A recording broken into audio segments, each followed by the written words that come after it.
Roman engineers and legionnaires paved roads through impassable mountains, erected amphitheaters for tens of thousands of spectators in a matter of years, and built entire military fortresses in a few hours. Their methods were so effective that many of their creations, from roads to aqueducts, are still in use today, 2 millennia later. It was not magic or divine intervention, but cold calculation, impeccable organization, and a few engineering secrets that were lost for a long time. Watch the video to the end, and you will learn how the Romans managed to stay ahead of their time. What secret material allowed them to build underwater, and why a disciplined legionnaire with a shovel was more formidable than a legionnaire with a sword. I will reveal the most closely guarded secret of Roman engineers, and it is not about any one invention. While the Greeks sought to create a unique, one-of-a-kind masterpiece in every temple, the Romans professed a different philosophy, the philosophy of absolute standardization. It was this approach that allowed them to copy and paste cities, bridges, and roads throughout the empire at an incredible speed. Their main goal was not uniqueness, but functionality, speed, and durability, multiplied by scale. For the Roman state, engineering was as much an instrument of power as legions or laws. A road built in a wild province immediately turned it into part of Rome. An aqueduct supplying water made life in a new city as comfortable as in the capital. This utilitarianism was elevated to an absolute, where every engineer and every architect was first and foremost a civil servant. Instead of inventing something new for each project, the Romans refined and replicated the best solutions. They took the arch from the Etruscans and turned it into a universal building block from which anything could be assembled, from a bridge to the Colosseum. They did not build 100 different bridges. They built the same type of bridge 100 times, bringing the process to the point of automatism. This unification saved time on design and training. Every Roman engineer, or architectus, underwent rigorous training based on proven manuals and principles. They used a single set of tools and a single system of weights and measures. Thanks to this, an engineer from Syria could easily lead construction in Britain. All drawings and plans were understandable, and construction methods were identical throughout the empire. This standardization applied not only to large projects, but also to the smallest details. The size of bricks, the composition of mortar, the width of the roadbed, all of this was regulated. This approach made it possible to calculate the required amount of materials and labor in advance. Logistics, not just construction, was Rome's strong point, and it was based precisely on these standards. Practicality was their highest virtue, and this is evident in everything they did. If, for example, to achieve the goal of laying a straight road, it was necessary to demolish a hill or dig a tunnel, they did so. They did not look for detours, but subjugated the landscape to their will in their designs. This straightforwardness was not only engineering, but also political. That is why we see so many Roman colonial cities that are similar to each other, built according to a single model. A rectangular grid of streets, a forum in the center, a standard set of public buildings, baths, a theater, a temple. When a legion arrived at a new location, it did not have to think about how to plan the city. It already had a ready-made template that only needed to be implemented. The Romans were the first in history to create a system in which engineering knowledge was separated from specific craftsmen and turned into a replicable state resource. They created an engineering conveyor belt, 1,500 years before Henry Ford. This system was capable of reproducing complex objects with predictable quality and within specified timeframes. Ultimately, the speed of Roman construction was not the result of the genius of individuals, but of the flawless work of the system. Organization, logistics, standardization, and an almost endless supply of disciplined labor. The Romans built quickly not because they were geniuses, but because they turned construction into a science as precise as warfare. Is this obsession with standardization a sign of genius or a lack of creativity? Share your opinion in the comments. I'm very interested to hear your point of view. And don't forget to subscribe to see how this philosophy was applied in practice. And which army was the most powerful construction corporation in history? Are you ready to learn the truth about what Roman legionnaires actually did for most of their service? We tend to imagine him as a warrior clad in armor, sword at the ready.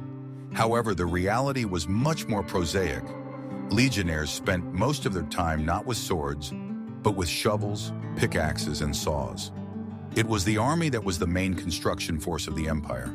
Each Roman legion, numbering about 5,000 men, was not just a combat unit, but a fully autonomous engineering brigade. On campaign, each legionary carried not only weapons and armor, but also an impressive set of construction tools. This set included a pickaxe known as a delabra, a basket for carrying earth, a saw, and several pointed stakes for palisades. This emphasis on engineering work was embedded in the very foundation of Rome's military doctrine. The legions did not simply fight, they bit into the conquered territory, securing it with infrastructure. They built roads to move quickly, bridges to cross rivers, and fortresses to control the terrain. Each military campaign was also a large-scale construction project. There was strict specialization within the legion. In addition to ordinary soldiers who dug trenches, there were so-called immunes, specialists who were exempt from routine guard and maintenance duties. These included engineers, surveyors, carpenters, masons, blacksmiths, and even craftsmen who made siege engines. The legion could build anything using only its own resources. The discipline that made the legions invincible in battle worked just as well on construction sites. Soldiers worked in shifts, in strict order, fulfilling quotas. The work did not stop for a minute. While some cohorts were digging, others stood in battle formation, guarding their comrades. This organization allowed them to achieve phenomenal speed. The Roman commander did not depend on civilian contractors who needed time to gather and deliver workers. All he had to do was give the order, and thousands of trained, disciplined, and physically strong men immediately set to work. This mobility and autonomy gave Rome a huge advantage over any opponent. Engineering training was a mandatory part of every soldier's education. Recruits learned not only to march and fight, but also to dig trenches, build ramparts, and construct bridges. A soldier who could not wield a shovel was considered as useless as one who could not wield a sword. These were the two wings of the same profession. It was the legions that built most of the famous Roman road network. Soldiers cut through forests, leveled the ground, laid a multi-layered foundation, and paved the surface. The road was built to military standards, straight, sturdy, capable of withstanding the weight of heavy carts and the rapid march of thousands of soldiers in any weather. The most striking example of their speed was the construction of military camps, which we will discuss in more detail. But even large permanent structures, such as Hadrian's Wall in Britain, were built by 3 legions. The soldiers did not just stand on the wall, they built it, from the foundation to the battlements. This military machine was powerful, but what did it build? In the next chapter, we will talk about the material that allowed them to build not just quickly, but for millennia. Are you ready to learn about Roman concrete, which was stronger than ours and could set underwater? What I am about to show you literally changed the world, and this secret was lost for 1,500 years. When we say Rome, we imagine marble columns, but the real revolution in construction was not related to stone, but to a completely different material.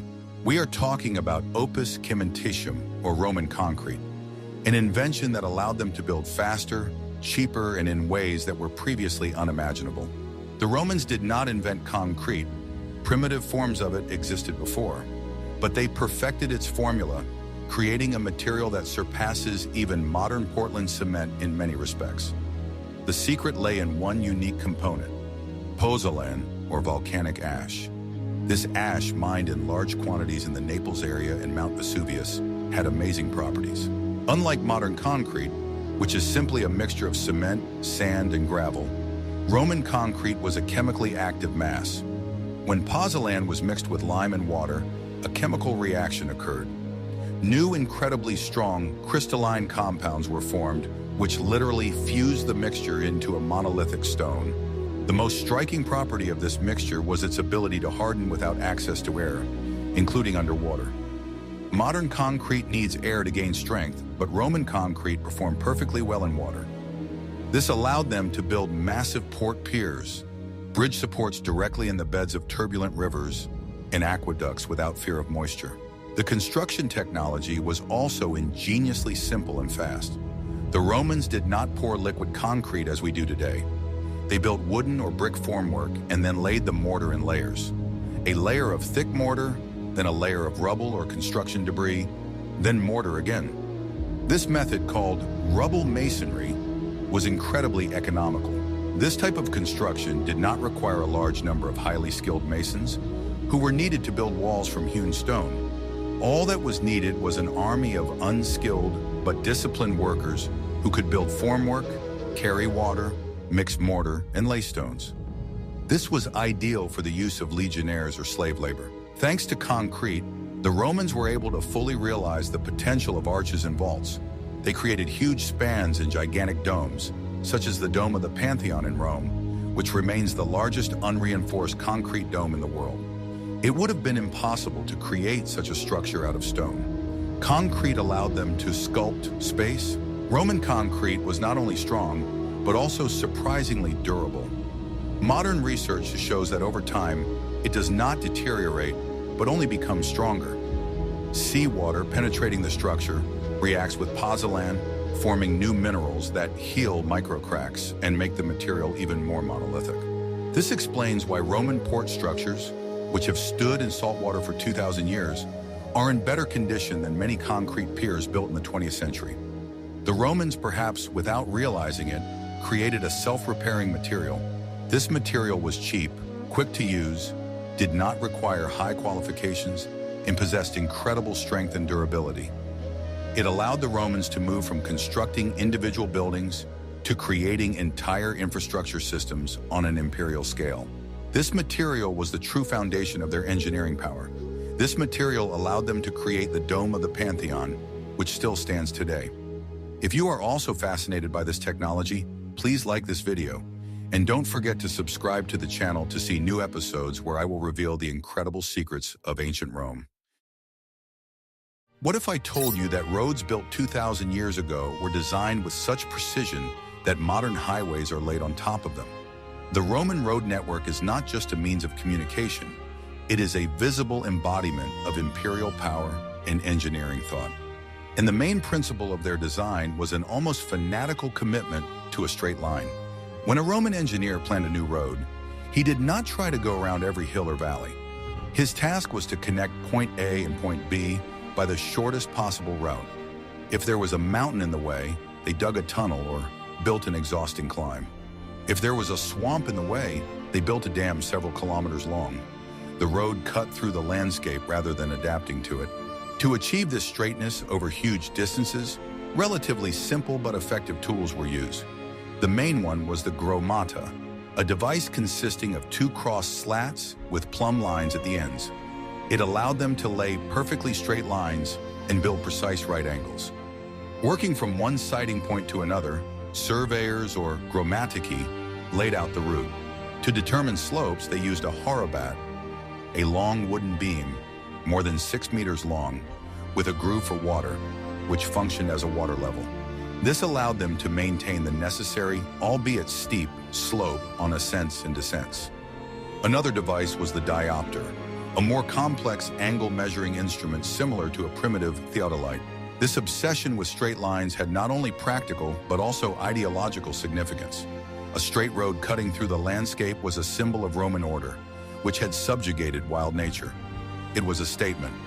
Rome is here, and it is here to stay. The design process began with careful reconnaissance. Military engineers and surveyors studied the terrain, identified key points and sources of building materials. Once the plan was approved, the legions got to work. Soldiers cleared the route, cutting down forests and uprooting stumps tens of meters wide. Roman roads were built primarily for the military. Their task was to ensure the fastest possible transfer of legions and couriers from one end of the empire to the other. Commercial use was secondary, and often heavy freight cars were not even allowed on them, so as not to destroy the pavement. That is why roads often avoided the centers of existing local settlements, passing by them. This was done for speed. The legions should not get stuck in narrow streets. New cities and post stations then sprang up along the road itself, drawn to this new artery of life. Milestones, or miliaria, were placed along the entire length of the roads at every Roman mile, about 1,180 meters. These were tall stone pillars that indicated the distance to the nearest cities and to Rome itself, the golden miliarium in the Forum. This was not just navigation, but a constant reminder of the center of power. The speed of design was astonishing. An experienced team of surveyors could lay out and mark many kilometers of road in a single day. Once the line was determined, the legions began earthworks, and there was no turning back. A decision made with thunder and force became law for the landscape. But how did they manage to build these roads so that they would survive for millennia? In the next chapter, we will literally dissect a Roman road layer by layer and find out what is inside it. The Roman road, the famous Via Strata, paved road, was an engineering marvel not only on the surface but also in its invisible foundation. It was a carefully calculated system where each layer had its own meaning and function. Its incredible durability, which has allowed many sections to survive for more than 2,000 years, can be explained by its complex, multi-layered construction, thought out down to the smallest detail. It was not just a stone road, it was a monumental structure built with the same attention to detail as temples, palaces, or aqueducts. Because for the Romans, the road symbolized the power of the state in its connection with the provinces. Construction always began with earthworks, and this stage was the most labor-intensive. Soldier builders dug 2 long parallel trenches that defined the exact boundaries of the future road. Between them, they removed the entire top fertile layer of soil, often filled with roots and moisture. This strip, called a fossa, was deepened until it reached a solid, stable layer, most often rock or dense clay soil. Depending on the terrain, the depth could reach a meter or even 1.5 meters, because the road had to withstand not only legions, but also heavy carts with cargo. The first and roughest layer, called the statumen, was laid at the bottom of this trench. It consisted of large stones, the size of a fist or larger, and served as a kind of skeleton for the road. Thanks to this layer, water easily drained away, and the road itself did not sink. The stones were often laid by hand, selecting their shape so that they fit tightly together. For greater strength, they could be bonded with clay, lime, or even a mixture of small stones and sand. This foundation was so strong that even centuries later, it can still be found under modern roads in Europe. The next layer, the rudis, was a thinner and more precise base. It consisted of broken bricks, crushed stone, small stones, and lime, carefully mixed together. This layer was about 20 to 30 centimeters thick, and the legionnaires tamped it down to rock hardness with heavy wooden hammers. Sometimes special rollers made from solid logs were used for compaction. This layer not only strengthened the structure, but also made it waterproof, preventing moisture from penetrating into the lower layers. Next came the core of the road, the nucleus. It was a surprisingly modern mixture, reminiscent of early concrete. It consisted of fine gravel, coarse sand, and hot lime, which formed a solid, monolithic mass when dry. Workers carefully leveled and compacted this layer to achieve perfect smoothness. It was the nucleus that distributed the weight on and prevented cracks from forming. It created a flat platform on which the stones of the top layer were then laid. Only then did the final stage begin, the laying of the finishing layer, the summum dorsum, or pavimentum. Depending on the importance of the road, this layer was constructed in different ways. On major thoroughfares, such as the Via Appia, huge polygonal blocks of basalt or limestone were used, perfectly fitted together.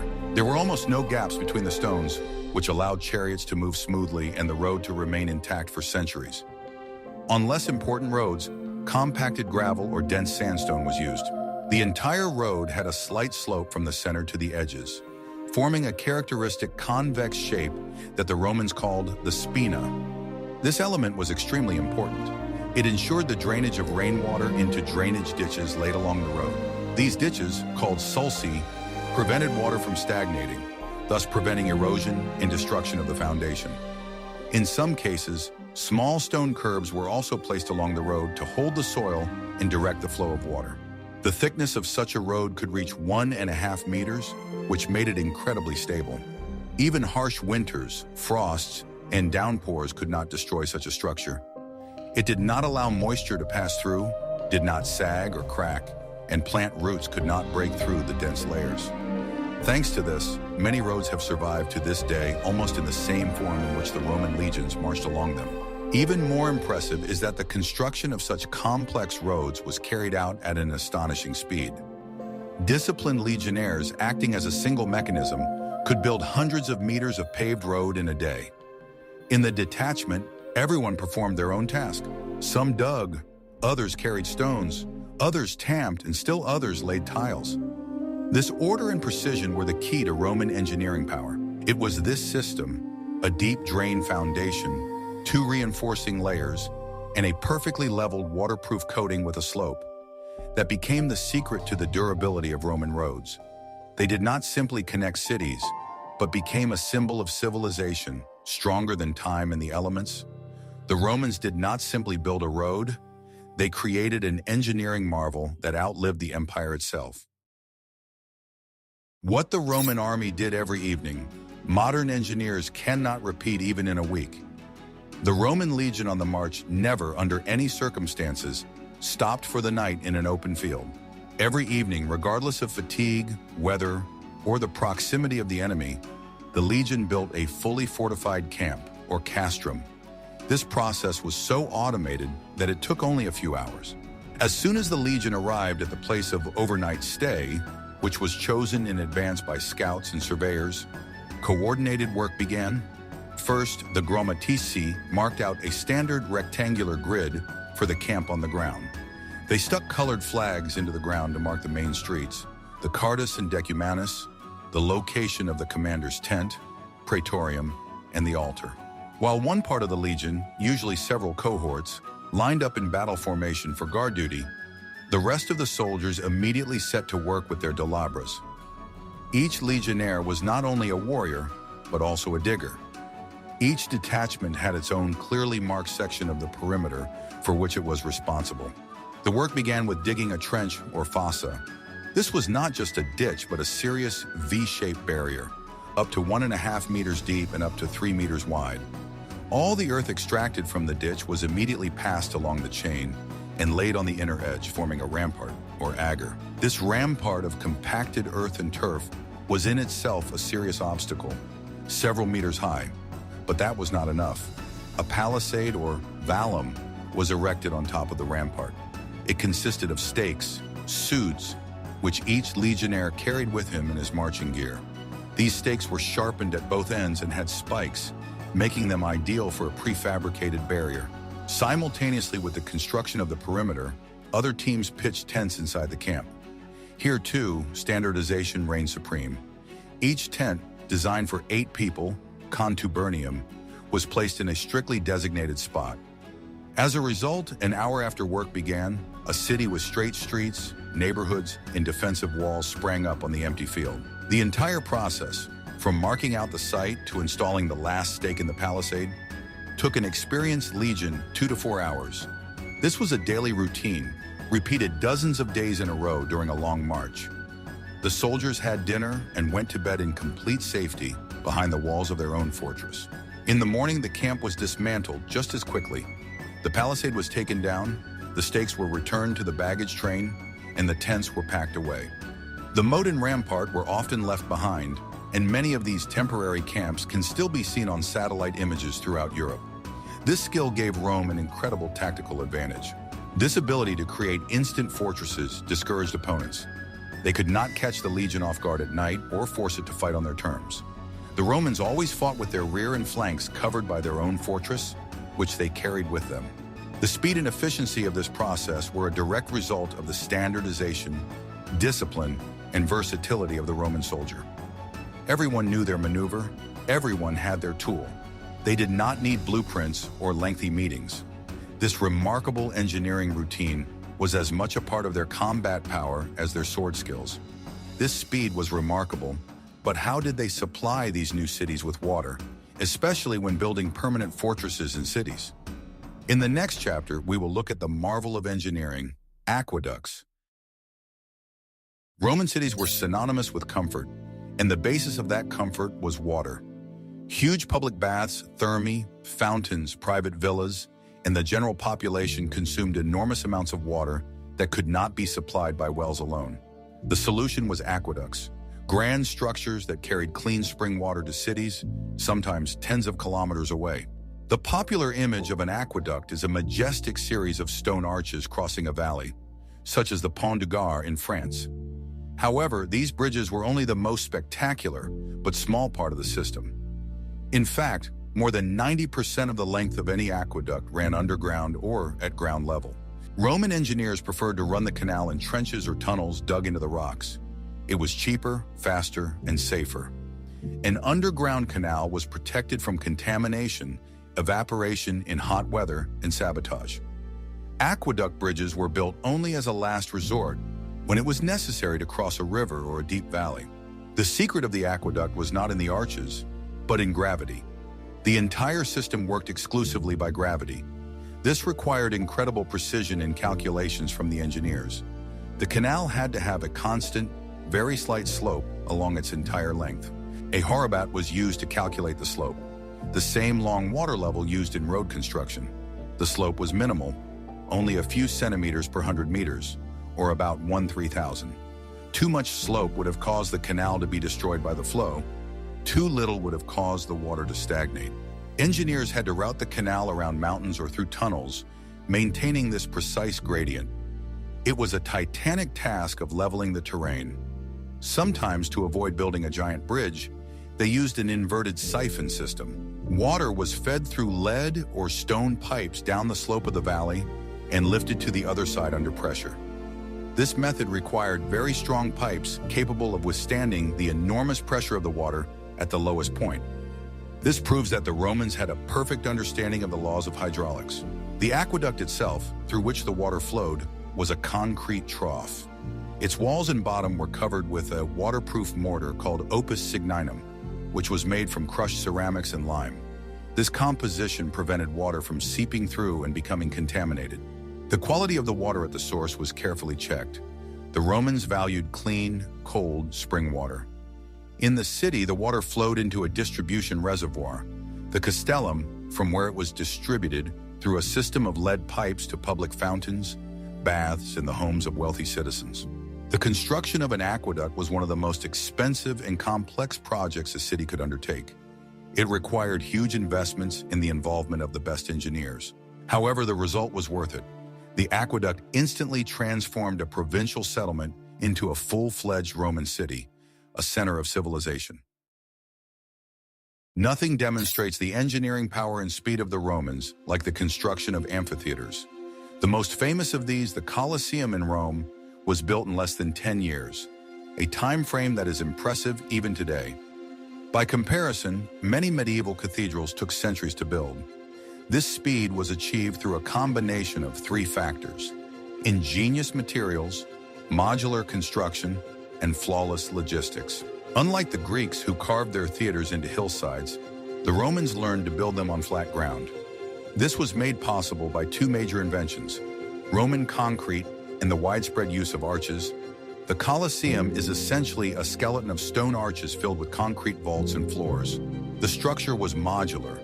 The entire amphitheater consisted of repeating sections or cells. This allowed construction to proceed simultaneously on multiple sections. While some workers erected stone arch supports, others poured concrete vaults on the lower tiers. This conveyor belt assembly system was the key to speed. Construction on such a scale required incredible logistics. Tens of thousands of tons of travertine for the outer wall and supporting arches were delivered from quarries 20 kilometers away.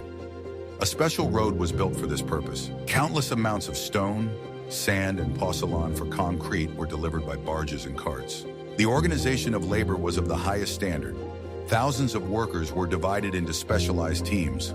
Some quarried stone, others transported it, others were masons, others were concrete specialists, and others were carpenters who built formwork and scaffolding. Everyone knew their task and the process did not stop. The use of Roman concrete was a decisive factor. It was cheap, could be produced on site, and did not require as much skill as stonework. The concrete arches supporting the rows of seats were relatively light and incredibly strong. The engineers of the Colosseum thought not only about strength, but also about the logistics of moving people. A system of 80 entrances and exits, called vomitoria, was designed so that 50,000 spectators could fill the amphitheater in 15 minutes and leave it in just 5.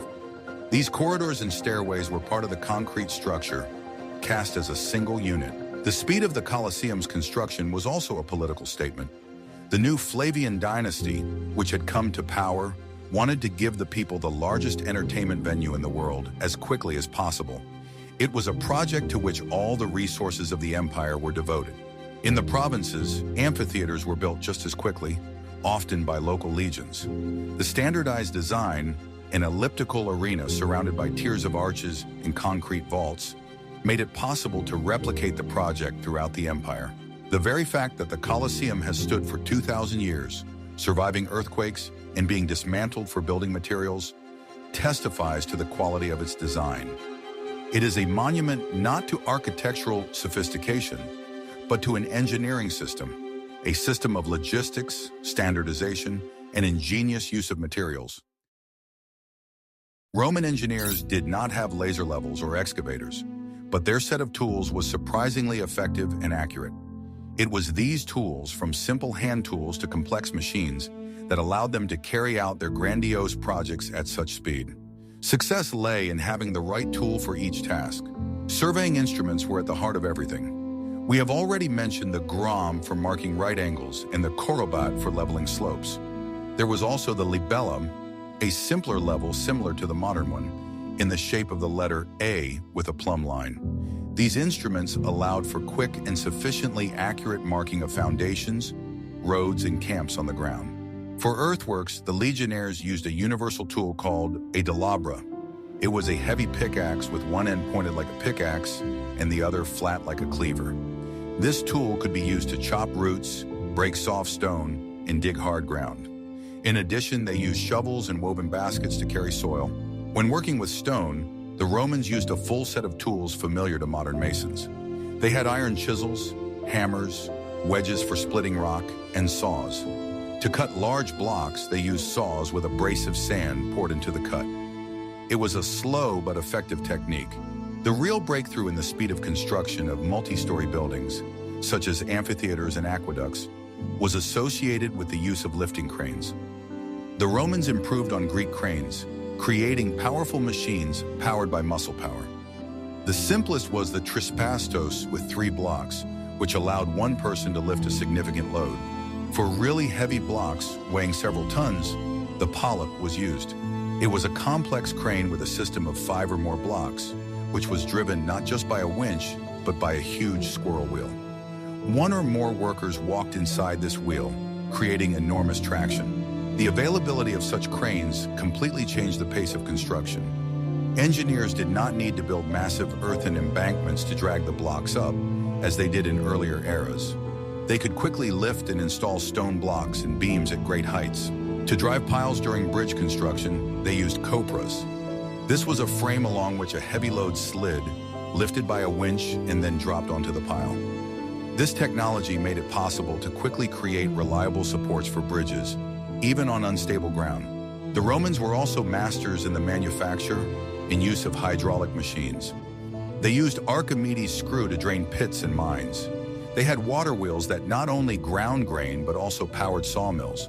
This set of tools, precise measuring instruments, versatile hand tools for mass production, and powerful lifting mechanisms, was perfectly balanced. It allowed the army of engineers and legionnaires to work as a single, well-coordinated mechanism, turning blueprints into stone and concrete at an unprecedented speed.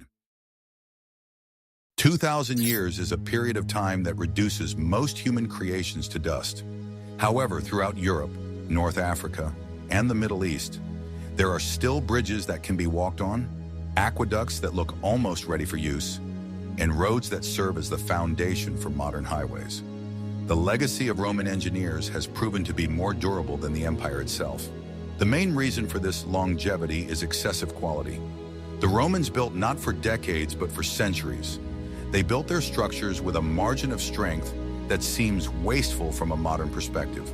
The foundations of roads and buildings went meters deep, and the walls were several times thicker than required by calculations. The second factor is materials. We have already talked about the genius of Roman concrete based on pozzolan. This material does not simply not deteriorate over time, it becomes stronger. Chemical reactions that began 2,000 years ago continue to this day, making the structure more monolithic and resistant to aggressive environments. The third secret is a brilliant understanding of physics and mechanics. The Romans did not simply copy the arch, they understood its essence. Arches and vaults are structures that work under compression, and stone and concrete work perfectly under compression. They learned to distribute weight so that their structures support themselves. Roman engineers were obsessed with fighting the main enemy of any builder: water. Roads had a sloping profile and drainage ditches. Building foundations were insulated. Aqueducts had inspection wells for cleaning and repair. They understood that the height of a wall was not as important as the dryness of its foundation. The speed of their construction was not synonymous with carelessness, as is often the case today. On the contrary, speed was achieved by perfecting each stage. Standardization, combined with discipline and the right materials, made it possible to build quickly and at the same time for centuries. This legacy is not only in physical objects. The main thing that Roman engineers left behind is the approach itself, the system. They were the first in history to create the profession of engineer as a civil servant. They wrote the first textbooks on architecture and construction, such as the work of Vitruvius. They proved that logistics and work organization are no less important than the genius of the project. Modern large-scale construction, military engineering, standardization, and quality control systems all have their roots in the practices of the Roman legions and architects. When we look at the Pont du Gard or the Colosseum, we see more than just ancient ruins. We see the triumph of a system that was able to mobilize thousands of people, standardize materials and processes, and apply simple but effective technologies to achieve grandiose goals. Their speed was not a miracle, but the result of the entire power of a vast empire being focused through the lens of engineering thought. They built quickly because they did not know how to build any other way. For them, construction was as much an act of world domination as war or lawmaking. We have taken a journey into a world where the shovel was as important a tool as the sword, and where the speed of construction was key to the empire's survival. We saw that faster did not mean worse for the Romans. On the contrary, their speed was the result of impeccable organization, standardization, and the use of revolutionary materials such as pozzolan-based concrete. Their roads, aqueducts, and amphitheaters are not just monuments to the past. They are an eternal rebuke and at the same time, a textbook for modern engineers. They prove that discipline, a systematic approach, and a deep understanding of materials can work wonders that are beyond the reach of time. Roman engineers did not build for themselves. They built for eternity. What do you think about these engineering solutions? Which of the technologies of ancient Rome, concrete, roads, or aqueducts, do you find most impressive? Suggest topics for future videos that you would like to see on our channel in the comments. And don't forget to subscribe so you don't miss out on new research into the mysteries of the past.